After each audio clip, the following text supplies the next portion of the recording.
Hey guys, welcome to my channel. So today I'm making cupcakes. So the first cupcake you're going to see is a sweet potato cupcake. And I'm going to mix all of it by hand. So I'm mixing it with my wet ingredients, which is granulated sugar, brown sugar, oil, and a little bit of milk.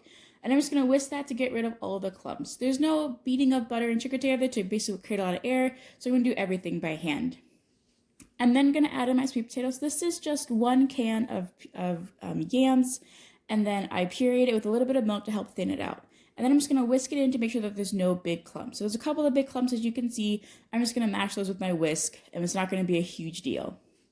And then I'm going to just sift in my dry ingredients.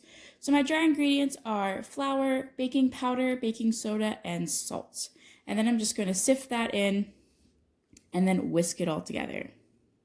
In this recipe, I wanted my sweet potatoes to really shine, so I chose not to add any flavorings like vanilla or cinnamon.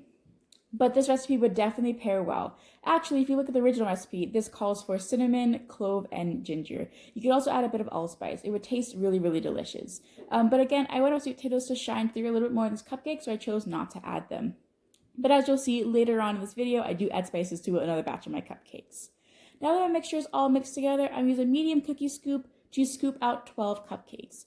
Because I used a little bit extra sweet potato, I did make a little more than 12 cupcakes, or I had a little extra batter, so I could have made like a 13th or 14th cupcake. I just redistributed that back into my batter. But once these are all scooped, it's time to pop them in the oven at 350 degrees for about 20 minutes. So mine, I flipped around in the oven right at the minute 15 and then cooked for a further 5 minutes. On to my second batch. For my second batch, I used the exact same recipe as before. This time I used butternut squash instead of sweet potatoes. So for my butternut squash, I peeled it, I chopped it, and I roasted it at 350 degrees for about 30 minutes, and I tossed it with some salt and then popped it in the fridge. When I was ready to make the cupcakes, I pulled it out of the fridge and pureed it with a little bit of milk just to give it a nice smooth consistency. And as you can see, it turned out really bright and vibrant orange, which I really, really love, and it had really great flavor. So again, for this recipe, I wanted the butternut to really shine, so I chose not to add vanilla or any spices, but again, this would pair really well with cinnamon, clove, ginger, allspice, whatever warming spices you have on hand.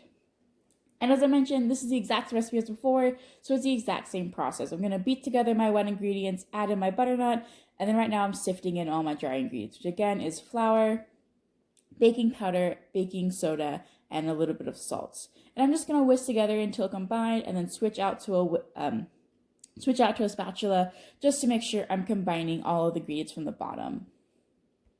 This recipe calls for 8 ounces of pureed fruit, or 1 cup of pureed butternut.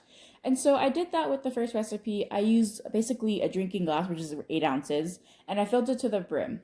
But for this best recipe, the second one with the butternut squash, I didn't have enough, so I only had about 6 ounces or so, which actually turned out perfect. So I had just enough to make 12 even cupcakes. With the first recipe, I had a little bit of leftover batter, so I think in the future I will reduce my butternut or sweet potato use to 6 ounces. But again, as you're seeing here, I'm scooping out 12 cupcakes using a medium cookie scoop, which is about 2 tablespoons or so. And I'm just going to scrape the leftover batter into that last one, and then again, baking at 350 for 20 minutes. On to my third and final batch here. And so I chose to make this one with a spiced butternut. So I roasted my butternut with chai spice, and I made my own blend of chai. So I used ginger, cinnamon, nutmeg, allspice, clove, star anise, and a little bit of black pepper. But you can easily buy your own favorite brand of chai tea and use that. Just be aware, if you do cut up in a tea bag, sometimes those particles are a little bit big. And so if you don't puree it with your butternut, you might taste those granules. So I highly suggest either add it to your butternut and puree it before you put it into the batter, or make sure you use like a spice grinder or like a coffee grinder to really break down those tea leaves before you put it into your batter. You don't want to taste those tea leaves in your cake.